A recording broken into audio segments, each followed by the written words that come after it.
barabibonye bashaka kubiha inyito zigiye zitandukanye, bakaba bavuga ati dushobora kuba twabyita ububwa, abandi bakabyita ngo ni uguhemuka kugira ngo wehe uramuke. Mbega ba bantu ashobora kuvuga ngo njye ndakora igishoboka cyose namamare menyekane, abandi si bindeba, nakandagira abantu, nabasebya, nabicira izina. Hari abantu bameze gutyo, ku buryo umuntu uvuga ati njye nihaye gahunda, ngiye gukora uko nshoboye namamare, abantu bankunde, bangirire impuhwe, abandi mbasebye, mbagaragaze nabi, abantu nibashake babange babave, ariko ngiye banyikundire.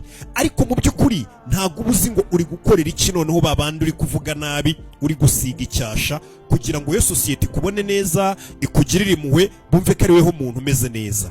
Akenshi mu bintu by'imyamamarire, by'imyidagaduro, ibyo bintu akenshi bikunze kugaragaramo abantu bitwa ngo bampemuke ndamuke. Umuntu akavuga ati ndemeye ngiye kuba imbwa, mpimbe ibinyoma, ngambane, mbeshye, bari abantu babange, ngiye bankunde, ngende bika abantu bangirira impuhwe bakanyikundira.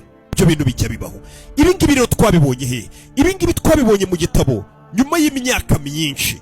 Tubona umukobwa bitaga Britney Spears, ngira ngo Britney Spears nk'imyaka 20 ishize yari ari hit nyinshi cyane, gukomeza kuzamuka nk'imyaka 10 ishize ho ndumva byari byaratangiye kwanga, tumuzi nk'umuntu w'umusazi byanze.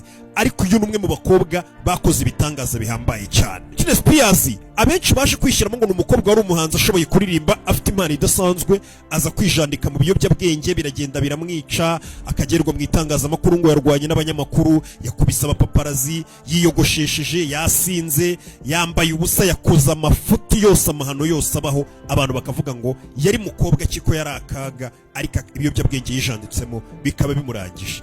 Ariko nta wigeze ushaka kumenya ngo ibyo biyobyabwenge yagiye bikubinywa kubera iki, niki cyari cyamutesheje umutwe. Britney Spears katari uko yahoze, kari umwana muto n'ubundi wakuriye imbere ya kamera, ari icyamamare kuva mu bwana kugeza akoze amateka mu muziki abandi bakobwa batigeze bakora, cyangwa se niyo baba barayakoze abenshi batanze guca uduhigo bo bakaza kuduca nyuma, ariko ariwe mukobwa rero abanje guca utwo duhigo. Byagenze bite rero?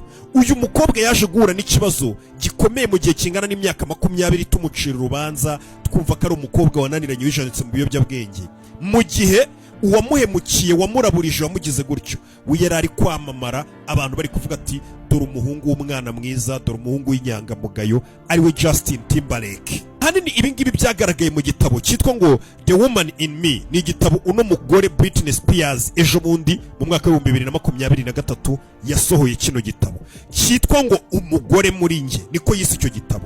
Ni igitabo cyavugaga ku buzima bwe bwose n'urugendo rwe rwose, ariko yaje kumeneramo amabanga muri icyo gitabo, ku buryo iki gitabo cyagurishije kopi amamiliyoni n'amamiliyoni. Ndetse iki